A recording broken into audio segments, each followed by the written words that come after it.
Hey, it's Dave Asprey with Bulletproof Radio. Today's cool fact of the day is that a breed of dog in French called something like the Doge de Bordeaux. I said that entirely wrong, and my wife, who speaks French, would be very angry with me for that. And if you are from France or Canada and you speak French, I apologize because I only learned a little bit of Spanish. So, hey, that's just life. Anyway, this kind of Dog de Bordeaux breed has the shortest average lifespan of only 5 to 8 years. But the longest average lifespan is Chihuahuas, those like small, annoying yap dogs, with an average of 18 years. But in May of 2013, the world's oldest living dog, named Max, was a Louisiana Beagle Dachshund Terrier mix. And this dog passed away at 29, which would have made him 203 in human years. I've actually had 6 dachshunds. I like dachshunds because they think they're Rottweilers. They just don't know that they're small sausage dogs. And all of them have lived until 17 or 18 years old, which is remarkable. And I have one now who may not make it that long because his genes are completely awesome because of bad breeding practices. I wrote a blog post a while back about actually putting him on the Bulletproof diet and actually reducing the amount of raw vegetables he was eating and increasing the amount of fat in his diet and what happened with his weight, especially after we neutered him.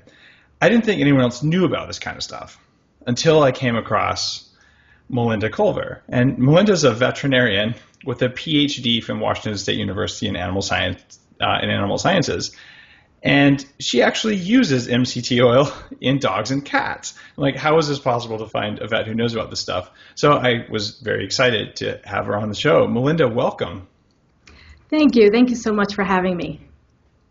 So let's just jump into it. When or how did you think about putting MCT oil in cats and dogs? Like, what brought that up? Was this research you did in your dissertation or just clinical experience? Like, how does that work? Well, it just didn't really stem from my dissertation, although I did a lot of work with fat cells working on my PhD. This actually stemmed from my current position at my company, in which I have discovered medium chain triglycerides, or caprylic or capric acids. These were actually completely unknown to me before my current position at this company. And the great thing about it is I started to learn more about them. I realized that these have a phenomenal benefit in the animal world, just as we see in the human world. And they're largely unknown in this particular industry. So I'm really excited to try to bring them out to more to our dogs and our cats and horses as well. So you're putting MCTs in horses? There are a few products that use MCTs in horses. It's not as common in the United States, but it has some applications. It's being used in other areas like New Zealand and Australia. For people who are listening, we'll take a step back. If you don't know what an MCT is, you might not be alone. It stands for Medium Chain Triglyceride. And these are extracts of mostly coconut and sometimes palm oil that have specific biological effects. They're much more concentrated than coconut oil, which is the most famous source of them. Can you define MCTs a little bit more for people who are listening who maybe aren't familiar with this? And Bulletproof Brain Octane is the very shortest MCT. We make upgraded MCT. So these are products that I manufacture, but this is more about the science behind them. I'm not trying to sell my stuff here, but that's why we're talking about it. So. Sure, I'd be happy to. So the MCT oil, or medium chain triglycerides, are specifically oils or fatty acids that are in the 8 or 10 carbon chain length. So capric and caprylic acid are the two. And they're found... Sorry to interrupt. Aren't there like 4 lengths of MCT technically? Because you see the coconut oil, people say they're 62% MCT, but they're actually not. You're allowing me to get on my soapbox. Coconut oil is proudly touted as a huge store of MCT, but in reality it is not. So if you look back in the historical document, yes, shocking, right? So if you look back in the historical documents, you'll see that from the 30s and the 20s, when they actually started to do work with C8s and C10s, those were the only 2 chain lengths in which they considered to be medium chain. Everything else, 12, 14, 16 on higher, were long chain fatty acids. Somewhere around the 70s, if you start to look through the literature, you'll see that there's kind of a change in how some of these academics or the researchers are naming them. And so they've kind of snuck the 12 in there, and they call that a medium chain. Right about the time where coconut oil and palm oil were making a big push in the industry, right? Well, it turns out that C12 does not behave at all like a C8 or a C10. It does not follow the same metabolic pathways. It ends up in your lymph system. Like every other long-chain fat that you eat, which then allows it to, access to your adipocytes or your fat cells, where it's more than happy to be put into fat stores. So when a coconut oil company says you should eat coconut oil because it's 62% MCTs, there's a bit of marketing in there because the predominant MCT that they're talking about actually doesn't act like an MCT. Absolutely. You're 100% correct. So most coconut oil is and again, it's a crop. So you're looking at where it's grown, when it's grown, how long the growing season is, what's anywhere from 5 to maybe 15% C8 and C10 fatty acid. The rest is all C12 and higher. So it's, in essence, a fat. That is definitely my experience there. And we have the C8 and C10, which are the MCTs that we are talking about in this podcast. There's some stuff that you can buy out there that talks about it being whatever percentage MCTs, but they don't tell you which MCTs it is. And that's because you can actually cut costs by including MCTs that aren't actually MCTs. Whether people are going to use this for themselves or for their animals, let's actually just focus on animals for now. Dogs, cats, and horses. So I think there's more dog listeners than cat listeners, but I'm not sure. So let's start with dogs. And there's probably fewer horse listeners because horses like eat a lot and they're like big and expensive and all. I grew up, my sister had a horse, so like I know how big and expensive they are. So let's talk dogs first and let's switch to cats and let's like round it off with horses. All right. What about dogs? How do we do this? Well, you certainly, as far as feeding an MCT to a dog, you can just top dress it on their food. It's really hard because most of the time you would say if you're looking to affect a weight loss in an animal, and as we know, obesity is huge in humans and it's just as huge in animals. Estimates are anywhere from 50 to 60% of our dogs and cats are obese. So you would not necessarily want to add an extra fat, which is why coconut oil would not be the best thing to add to your dog's diet. But an MCT oil would actually work wonders because of the metabolic pathway. It's metabolized so quickly, and it's formed ketone bodies, and the ketone bodies are used all over the body for energy, such as the heart, the muscle. The brain's a great user of medium chain triglyceride ketone bodies. So you can certainly just top dress it on to your dog's normal diet, be it canned food or a bit of kibble. That would be one way to do it. And there are some diets out there that are starting to incorporate medium chain triglycerides into their formulation. It's like a pellet food for dogs. Exactly. So is there an amount you should do? I admit with my dachshund Merlin, he gained a bunch of weight after he was castrated when he was about 3, and we castrated him because he started marking everywhere. I'm like, okay, sorry, Merlin, but this had to happen. So when he gained, just like ballooned up, I just started kind of pouring a little on there. But my big concern with humans is what we affectionately call disaster pants. MCTs have a highly laxative effect, especially the ones that are less pure. And I was concerned that I'd have something worse than marking from my dog in the house. Projectile diarrhea is never fun when you're a dachshund. So that didn't happen. Is this a problem if you overfeed fats to dogs? It can be a problem, but you have to feed a lot of fats to dogs. The studies I have seen in which they have fed MCTs to dogs, they fed it up to 15% in this one feeding study, and they determined that there were no adverse effects from it. So there were no changes in stool volume or consistency. At about 15%, the researchers reported that the animals had decreased their food intake, which you and I probably know comes from a different reason other than they can attribute it to a palatability issue. Yeah, so dogs are like, this is gross, I'm not eating it. That's what they said. But we know from the effects that MCTs actually have on the body, that it's quite possible that that wasn't the reason that they had decreased their food intake. And this could be simply because they had adequate energy and they weren't hungry? That would be it. The satiation effect of MCTs, exactly. I've never given Bulletproof coffee to my dog. I don't think dogs process coffee that well, but it certainly works on me, and it has the MCTs, which I don't care about food anymore. And that's right. I can see my dog not caring about food anymore. And that is an effect that I've noticed. Dachshunds tend to be food obsessed, not quite like a Labrador, but they're pretty hardcore. And we put Merlin on an every other day, once a day diet. So intermittent fasting for this little guy. And you think he'd be miserable and like most dogs would like eat their way through a sofa on this. He didn't care. He walked around wagging his tail all the time. He was totally satisfied. He was hungry. He ate, and he wasn't picky when he ate.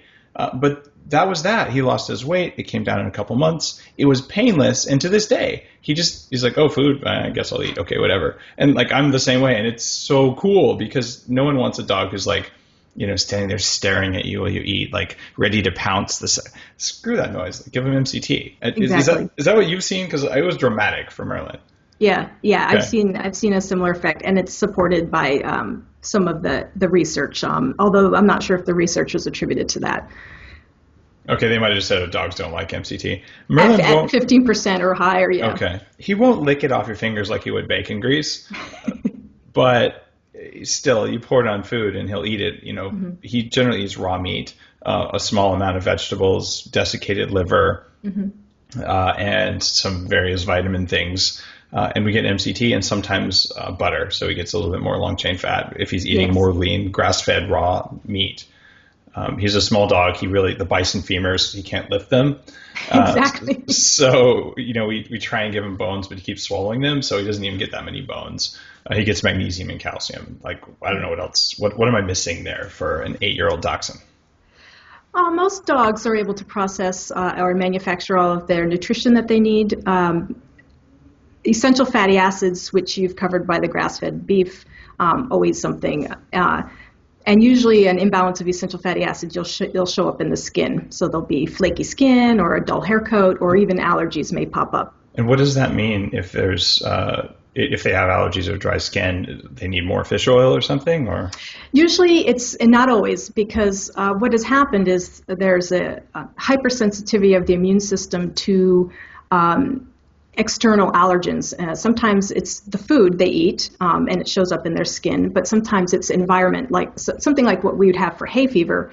But in animals, it's not a respiratory issue, it's a skin issue. So what we believe happens, or what the growing evidence is showing, is that there's a dysregulation in how the skin is actually built. So the brick and mortars that put together the layers of the skin are not functioning properly, which allows a lot of these allergens access to the immune system, whereby they should be actually blocked.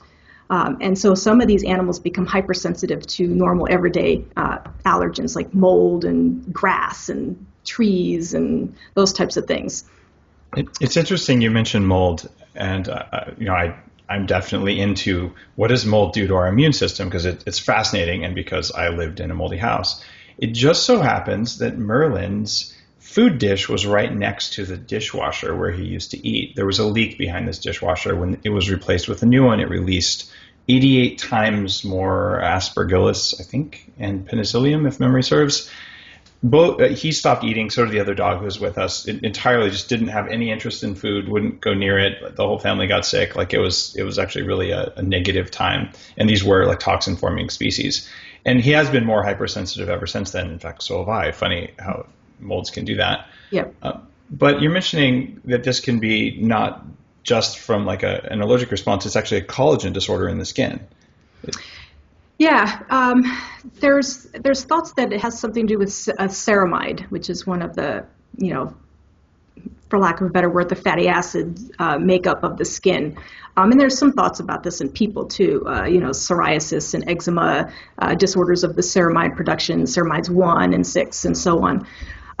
So in animals, we think it might be an issue with ceramide or how it's packaged, and so the skin isn't as airtight as we would like it to be. And so it allows the immune system access to external allergens. Now, this could be partly from genetics, because this is something that your body's done. And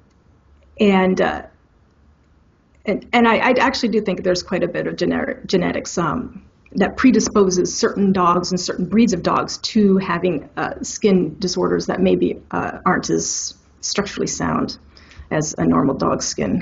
Well, certainly, even in humans, we're finding a big amount of genetic variance for collagen formation. Some people have stretchier, basically collagen fibers than others. And there are some really bad collagen problems, but it turns out the variation's amazing.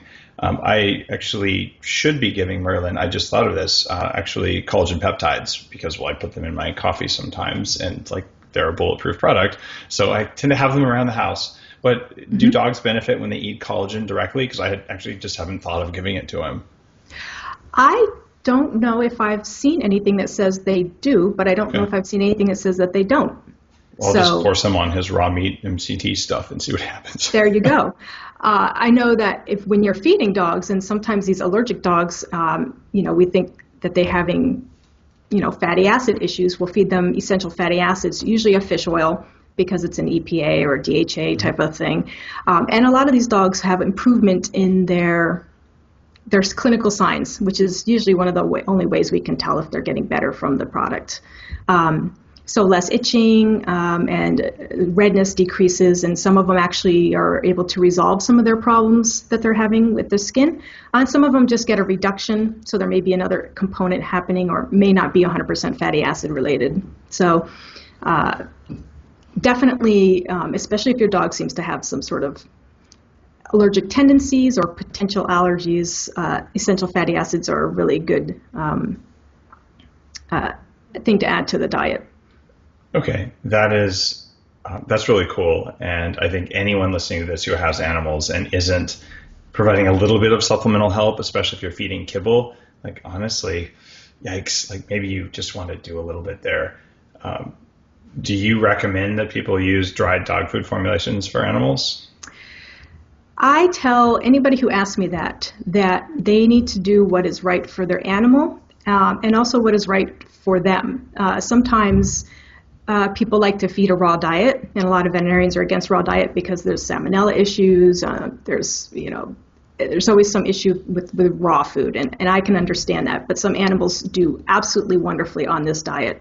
Some animals do superb on dog chow for all of, And so I'm not going to say that there's not a diet that's not out there. So if you're thinking that your diet isn't working, or maybe your animal is overweight or lethargic, having skin issues, there's always opportunities to improve and check another diet. Maybe he's having an allergy to food. I know that my cats one of my cats is allergic to quite a bit of foods out there. So you just have to keep trying and see. So if dry food fits into your schedule and your lifestyle, then you need to do what's best for you and for your animal at the same time. That's a very politically correct answer that won't offend I try not to be won't offend anyone. Well, I try not to be all preachy about it. I feed a dry kibble as well. So there's also the notion, if you have a big dog, grass-fed meat's kind of expensive. And my sister raises Marimas, which are these, giant Italian, 150 to 200 pound, dogs that eat bears for lunch or something. And she raises them. So she thought about feeding them her chickens. She's like, but they'll eat all of my chickens in a week, and then they would kill them all. So they get frozen Tyson Farms chicken, which is about as good as it gets, but then you got salmonella. So I don't know that there is an answer if you have a big dog. Merlin, he eats this much meat. It doesn't matter. I could feed him filet mignon and I wouldn't notice it because it's very small. So maybe the argument there is buy smaller dogs and feed them better. Who knows? Exactly. Okay. Now, let's talk. Let's summarize for dog owners. Up to 15% MCT in the diet, pour it on their food, and what happens then is the dogs are less hungry, less food obsessed, and they tend to lose weight, if I'm kind of summarizing this correctly. And they'll beat you at chess. Does it actually change their behavior?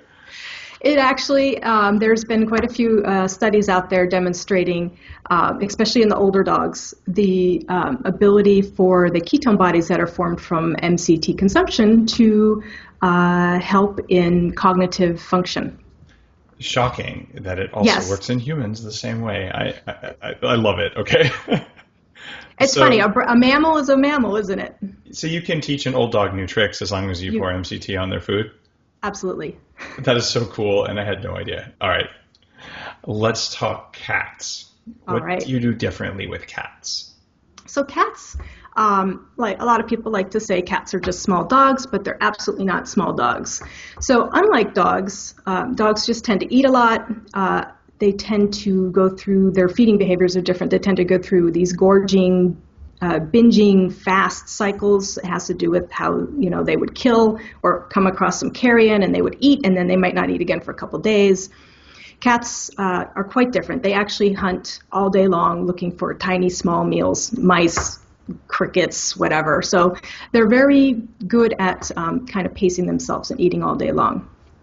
The other issue we have with cats is that they're an obligate carnivore. So they're unable to make taurine in enough quantities to stay healthy.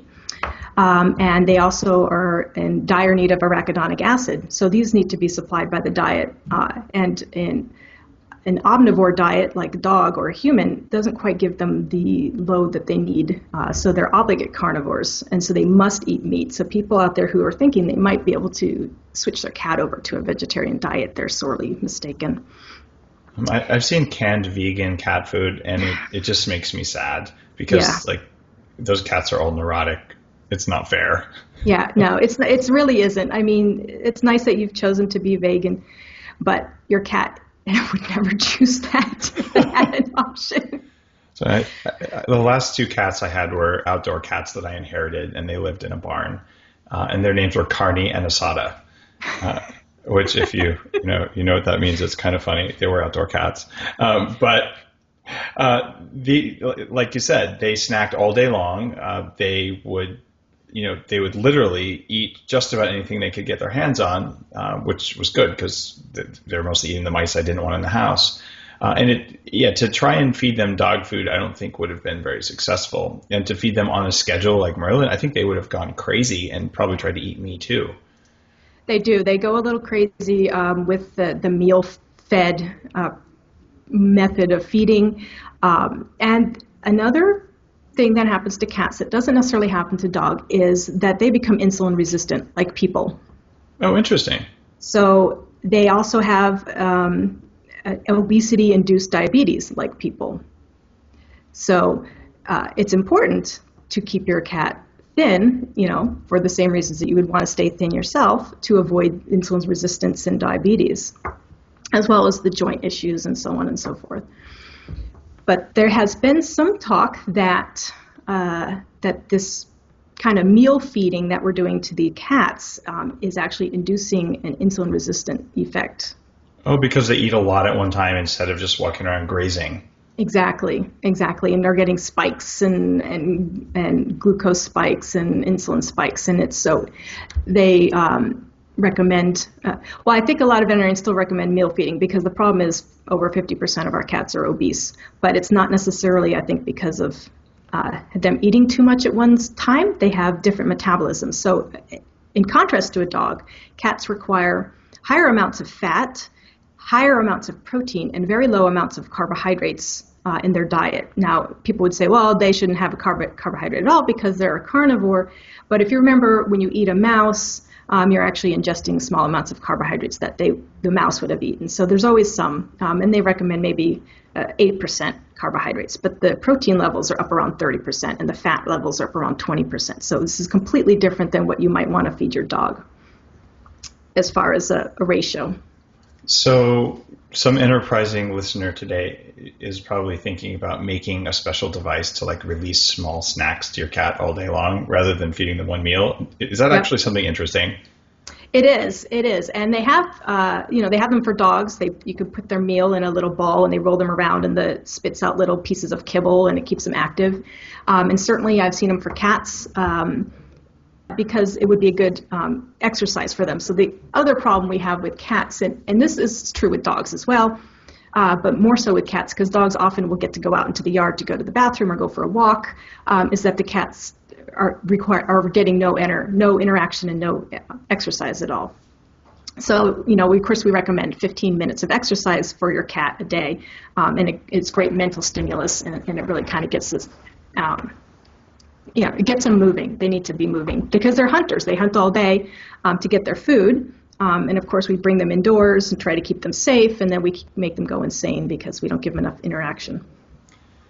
So if you're going to modify your cat's diet, actually first, so meal timing matters. Let's talk about that because a big part of the Bulletproof Diet book, quick plug, bulletproofdietbook.com. Please go pre-order because we're just now in that phase and I'm so excited about this. But I talk a lot about meal timing for humans in there, about what to eat when and how it has huge impacts on how you feel and on your metabolism.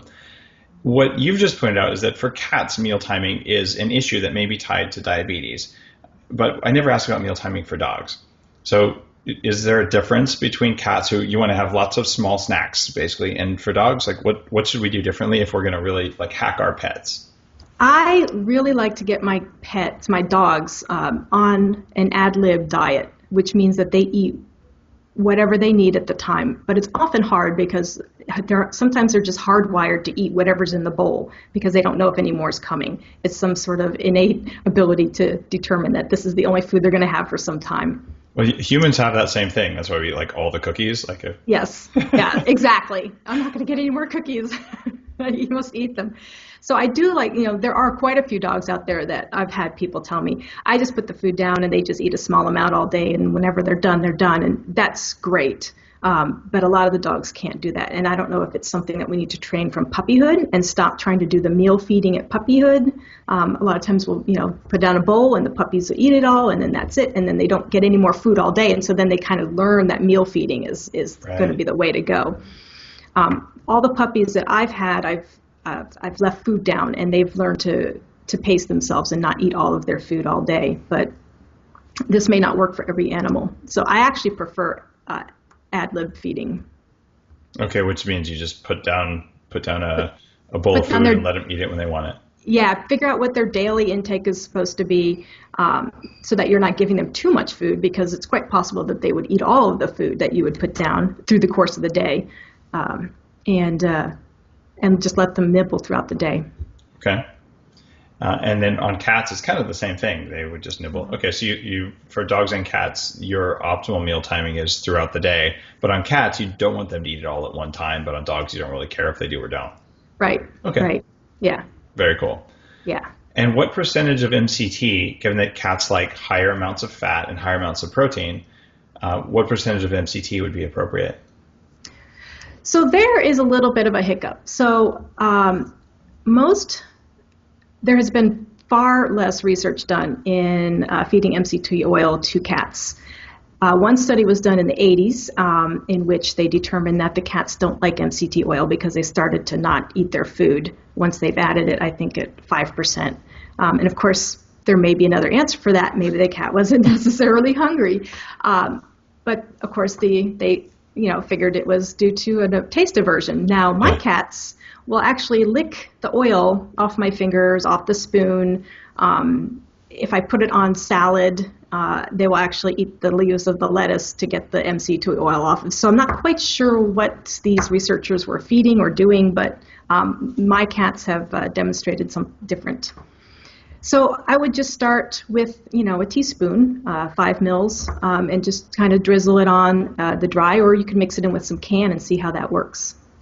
Okay. Now the 30% protein that cats like, so gluten is protein, so we could just give them a bunch of gluten extracted from wheat and they're fine?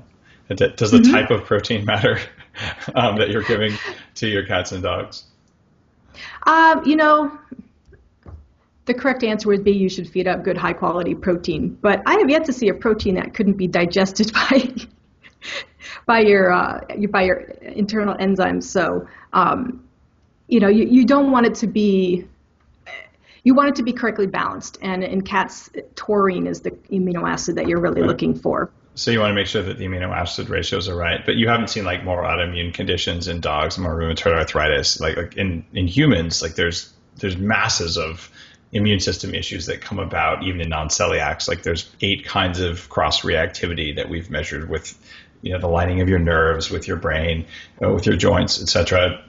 I don't have data because I just haven't done the research on animals, but you're not too concerned about feeding grains to dogs and cats. I don't really like feeding grains to dogs and cats. Unfortunately, in the world, that's exactly what we're feeding them. So you can't make a dry kibble without some sort of grain. A lot of times they'll say grain-free, but they've just subbed out the corn or the wheat for something like barley or some other type of grain. You're basically, to make the kibble, you need a starch, and so you're going to have some sort of starch. Dogs are able to digest the food quite well. Yeah, I think normal dog food's about 95% digestible, so they do quite well with the starch. And maybe we are not quite aware of how it's affecting the body, and maybe we're having more issues with obesity because of the extra starch. Or maybe it's simple. I know you're not a big fan of it, but maybe it's just as simple as calories in, calories out. No, the calories actually matter. Counting calories is a terrible way to lose weight. But the bottom line is if you lock someone, like Ray Cronus does, in a metabolic chamber and measure every little calorie, like if you don't poop it out, like it's going to go somewhere. Yeah. The problem is that you have very little control over how your body uses calories and how many you put in, and that your body changes. So in a dog, you can at least control what they put in. That's exactly right. Yeah. It works quite well in dogs. You just don't feed them as much, and you try to get them out more, and they actually lose the weight. And it may also increase their stress, though, right? You look at stress behaviors of a hungry dog, and part of the problem in humans is that when our stress goes up, our performance goes down. It's like, oh, look, I induced a famine, and I told my body that a tiger is chasing me for 2 hours a day. Look, I lost weight, and life sucks. And that's the conundrum that we're all trying to solve in the health community. No, that's really true. And I'm not eating any fat, and I can't think properly. Yeah, exactly. And so there's a comfortable middle there. And I'm the first one to say calories are a scam, because when people tell you need to count every little calorie going in, I'm like, you didn't count going out, so it's a scam. But yeah, so no, I'm down with the fact that a calorie exists, and it's just about as good as a gram for measuring your food, as long as you know your hunger. Exactly. Okay, so we don't know the percentage of MCT for cats, but we know start with a teaspoon and see how they do. Yep. Okay, and the kinds of changes that people would see in cats would be less hunger, more focused. Do cats learn new tricks too? Do they get better cognitive function? I am not. There's no research out there that says that they do. Probably because nobody wants to work with cats, because I think somebody said that it was easier to train goldfish than to train cats. Yeah, cats are kind of mean. If they don't like what you're doing to them, they'll let you know. Yeah. But there are great advances in these cognitive tests for cats, and so they're trying to. They just don't learn the same way that dogs do. So the whole way of training dogs and training cats are completely different. So repetition and reward by giving a pat on the head or a little bit of food doesn't necessarily work with cats. So you kind of have to relearn your way of dealing with them and getting them to do your tests. But I would say that ketone bodies are formed in cats and in dogs and in people from the metabolism of medium chain triglycerides, and the ketone bodies are used in the brain, and there's no reason why they would not work to enhance brain function. So there are different processes for making MCT oil, and I have found, mostly by titration with disaster pants, as I was just going down the path of creating Bulletproof and all, there's something called C17, which can be present in MCT oil. Is that something that you've looked at in respect to animals or MCT? I don't even know if this is something that's part of your set of knowledge. Is it? I have not looked at it. Okay. A lot of these odd length, odd not as in strange, but odd as in not even, right. Chain length fatty acids haven't been studied as often because they're just not as common. I've noticed that the less pure sources of MCT have a much higher percentage of basically GI distress, to use the polite word, and it looks like it's because of C17, but I don't know for certain about that, but we know that C17 causes those symptoms, and we know that it's a byproduct of some MCT manufacturing processes. But it sounds like that's not an area where we can have a great discussion. No, it's never a great discussion in that area. Yeah, as long as you talk about disaster pants, it's at least funny, and And I have to say thanks to Kelly Starrett, the guy who runs the San Francisco CrossFit, who wrote this book called Becoming a Supple Leopard, because he coined the term. You know, he's got a lot of people at his CrossFit gym drinking Bulletproof coffee, and he's like, well, if you take too much, you're going to find this out. And I certainly, any MCT will do it, but certainly different ones do it in different degrees. Well, that's definitely a good thing to know. And I have a look up to C17. I think it's actually an important variable that is just overlooked because a lot of times for economic reasons, manufacturers of all food products, like they come up with a limit like, well, we can test that limit for like $5 and the next level of limit testing is like $50. Like we're not going to spend 10 times more on quality testing. And besides, who cares because the legal limit's here or it's so small no one will notice. But it actually can have a biological effect, and excipients and binders and stuff can do that as well. And I don't know, maybe I just pay attention to that stuff in an unusual way. All right, so now we've got cats, we've got dogs, but we haven't talked horses. What in the heck are horses doing? I mean, I always fed them buckets of like warm oats if it was cold and hay and stuff like that. Apples where you take the seeds out if you're really careful. Yes. So like, okay, MCT in horses, what is that? That actually surprised me when you said that. So what is going on with that? So, of course, the theory is, again, that because of the burst of the ketones from consumption of MCT, and it can be used as an energy source in the muscles, that this would help racing animals or performance animals. This is called brain octane oil, the That's high right. octane for racing. Anyway, sorry. But that was actually what they were trying to do was do in racehorses.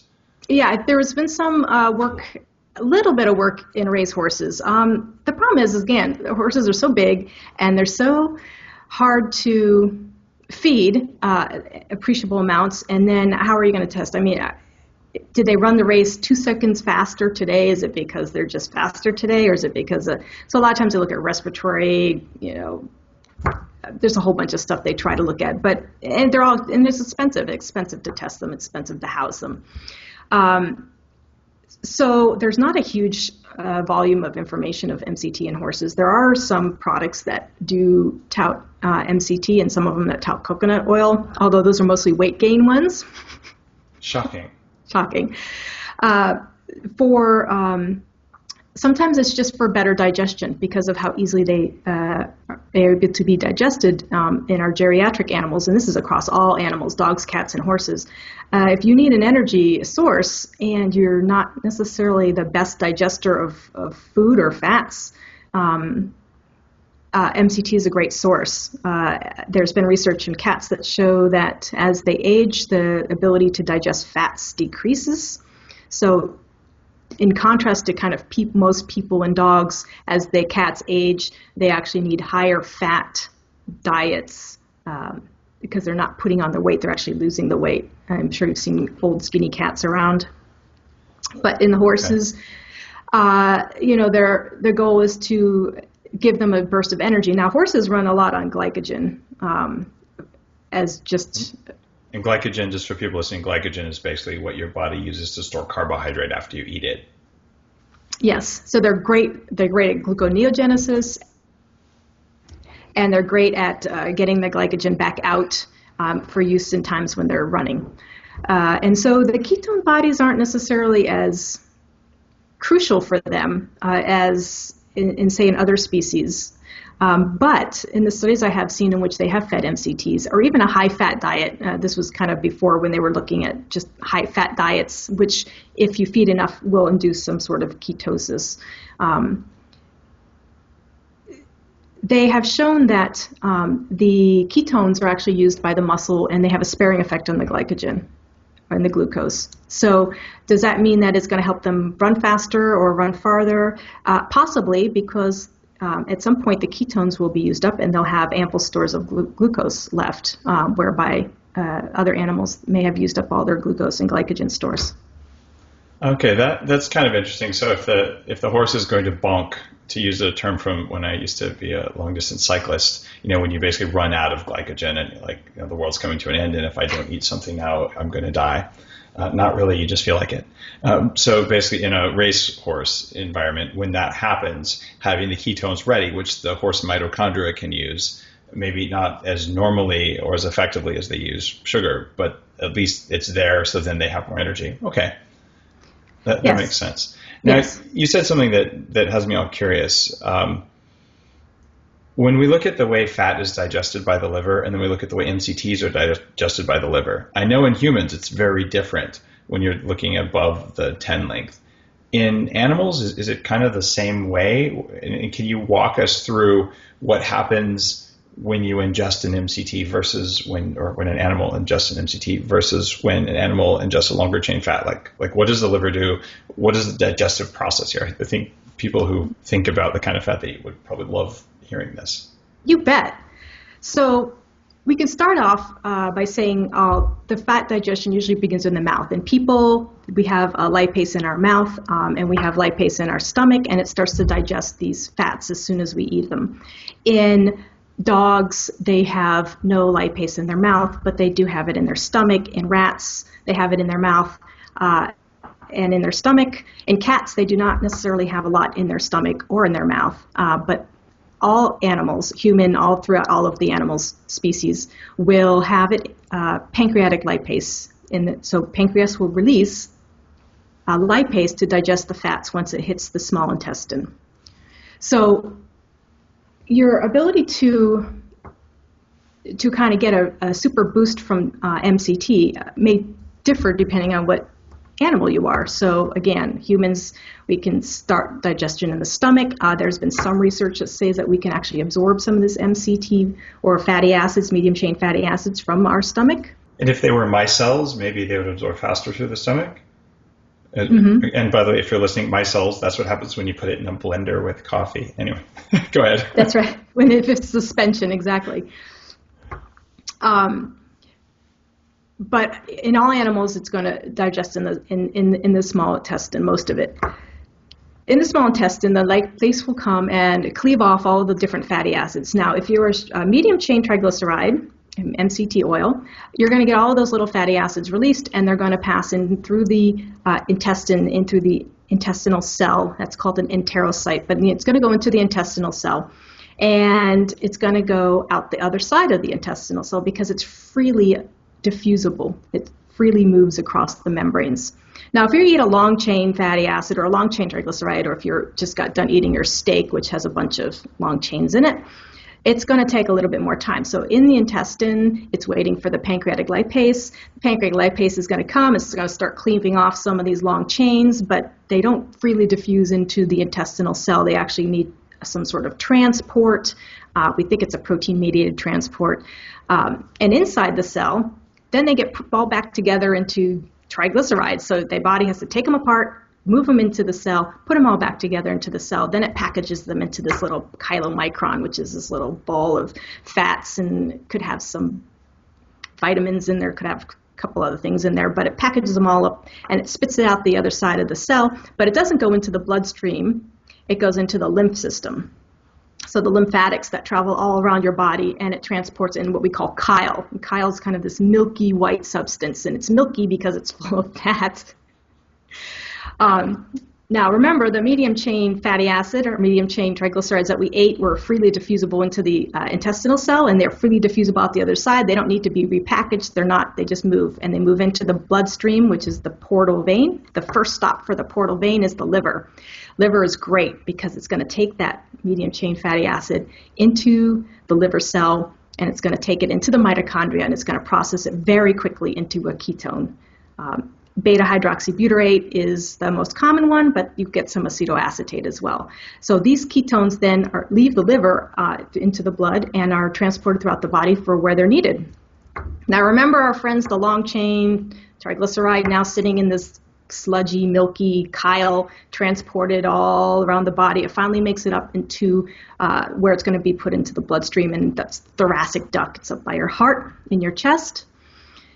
And then once it's in the blood, it can do its magic. So it can do all sorts of things that, fats like to do in there. For the most part, it just ends up in your fat cells, to be perfectly honest, because it may not ever make it back to the liver. And in most cases, we eat far more calories than we need, far far more nutrients that we need, and our body will preferentially use things like glucose because it's a much faster source of energy, and it's not going to use fat because that's a very difficult source of energy to get. So it will just store it for times of famine. Now, our MCTs, again, that was very quick, and they're not. So once they hit the liver, they're all processed, and they're not actually available to be put into fat cells. That's just as simple as that. They're gone. So it's a pretty different system. And in the liver, they're turned into ketones. The liver, when it needs mitochondrial function, can use the ketones itself to oxidize toxins or to do its digestion process, to do its protein formation. And then the rest of the ketones become circulating through the blood, and then they're used the same way glucose would be used, well, slightly differently in the creation of ATP, but they're used in the brain, in the body, anywhere that you need extra good mitochondrial function. Yes. What are the parts of our metabolism or parts of our bodies, whether we're animals or humans, that have the most mitochondrial density, that need the most mitochondrial function? Oh, that's a good question. I'm not sure if I know the answer to that one. I would say the muscles.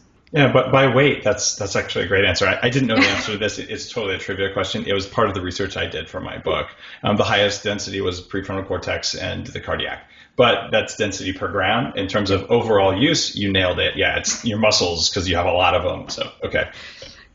I didn't mean to put you on the spot there. I was like, oh, wait, maybe that isn't common knowledge, because it took a long time to actually find the research for that, because it's not that well known, and there's a few pointers to that. But okay. I know that the use for ketones is, I think it's brain, heart, muscle, but if you're looking at overall body weight, it's going to be muscle more than the other two. Awesome. Now I'm going to ask you one more question really fast, and then we have to get to our final question because we're coming up on the end of the show. And this one has to do with cows. And in the first book that I worked on around nutrition for basically before pregnancy and during pregnancy for humans, one of the things that came out was that by eating more MCTs, you can really shift the percentage of MCTs in your breast milk up to about 17%, at least if you're a woman and you're making breast milk. So given that, like, one of the things, well, you want more MCTs because babies use ketones to get fat into their brain so they can actually assemble the other fatty acids in their brains. What happens with, like, say, cows? Like, I'm going to get a cow next year, or maybe two, and I'm sort of thinking, should I be like adding coconut flakes, or should I be adding actually like pouring some MCT oil in the cow so the cow will make like upgraded butter or something? Like help me understand what fats do to milk that comes out the other end. Well, you can certainly alter the fatty acid content of the milk and the species of the fatty acid of the milk by what you're feeding them. Now, cows are kind of a different creature because of the rumen, the four stomachs, and how much of the short chain fatty acids that they actually use versus the mediums and the longs.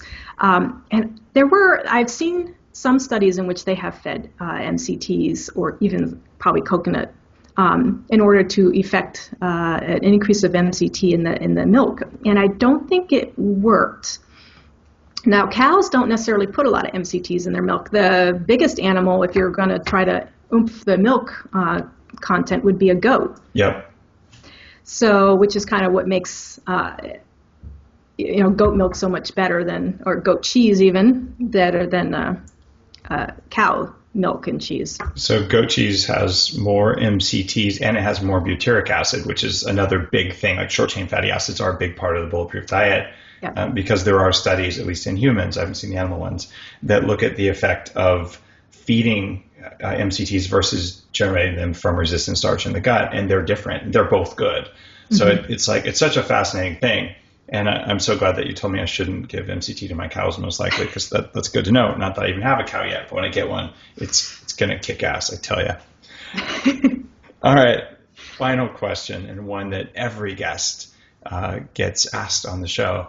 And that is, given all that you know about animals and all you know about people and just your whole life path, 3 most important recommendations for people who want to basically perform better at whatever it is they're here to do. So it's not athletic, it's not just cognitive, but like most important things you have to offer.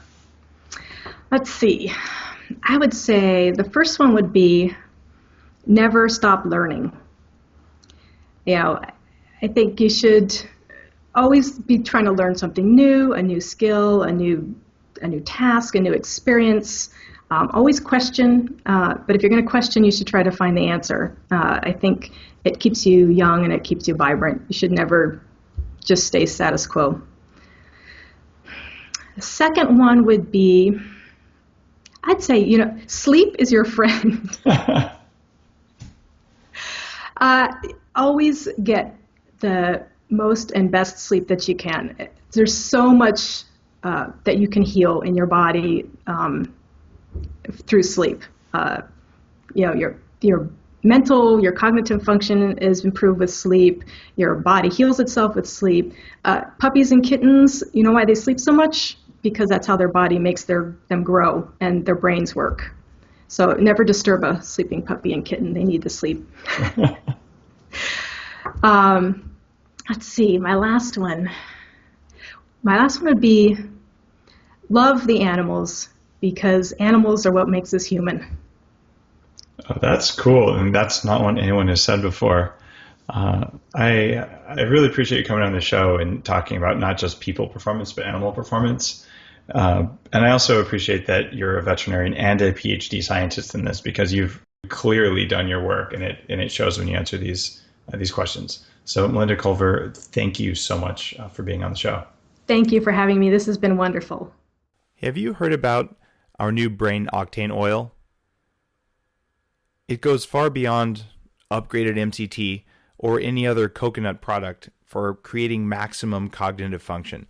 This is about 4% of what's in coconut oil. It's 18 times stronger than coconut oil, and it's what I put in my Bulletproof coffee every single day. If you haven't felt the difference between upgraded MCT and Brain Octane oil, you owe it to yourself to give it a shot. The next ingredient that is absolutely required, you owe it to yourself to try it made this way one time. It's called Brain Octane oil. Brain Octane oil is 18 times stronger than coconut oil, specifically for mental clarity. It's designed for metabolic function. We take about 1 tablespoon of this for every 2 tablespoons of butter.